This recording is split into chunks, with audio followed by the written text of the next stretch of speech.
Presentation 1 for my 5 to 10 pieces of work. This first one is called Wolf Poster. I included this work because it was one of my first graphic design pieces. I really liked what I was able to do with the typography and the wolf. I do wish I had done something different with the rest of the poster, with the typography and the background. But for my first piece, I figured I would include it.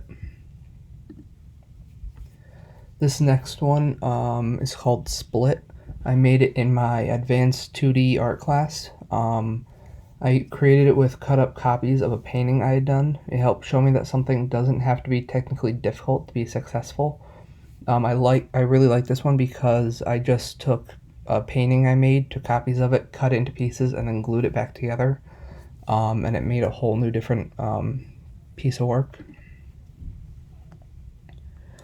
This one is called Router Bits. I think it was my second ever graphic design piece. I included it because I was really happy with how it came out, since it was just my second design piece. Looking back, there were a lot of things I would have done differently with it, but I feel like at the time it was a good representation of the work I could do.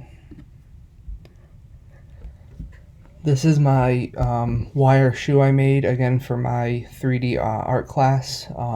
I really love any art form that requires me using my hands, like sculptures. I included this work because even though I'm going into the graphic design field, I want to continue making art like this. And then lastly, this is a magazine spread I made for, again, my graphic design class. I included it because at the time it seemed like it was designed well, but looking back I see a lot of different things I would have changed with it. And I just want to include that as something I had done. For the 3 to 4 designers, the first one I included is Lisa Cogden. She's an illustrator, and I currently am reading her book called Find Your Artistic Voice. I love how simplistic yet complex her art pieces are, and the color palettes are always perfect. For my second designer, I chose Massimo Vignelli. I was assigned Vignelli for one of my Graphic Design 1 projects, and I instantly loved how he created his works. One of his best-known works was his redesign of the New York City subway map. He managed to create something that was complex yet easy to understand. As my third chosen designer, I decided to mention David Carson. I love how his works are so chaotic and unconventional, yet they show that design doesn't have to be perfect and polished to be successful.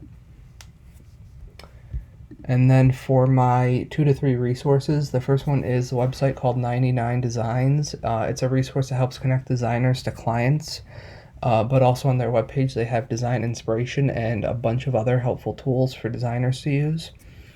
I also, again, wanted to mention the book that I mentioned earlier called Find Your Artistic Voice by Lisa Cogden. The book covers a lot of topics concerning your own artistic self-discovery. She includes a bunch of interviews with other designers, and overall it's a really good resource to use.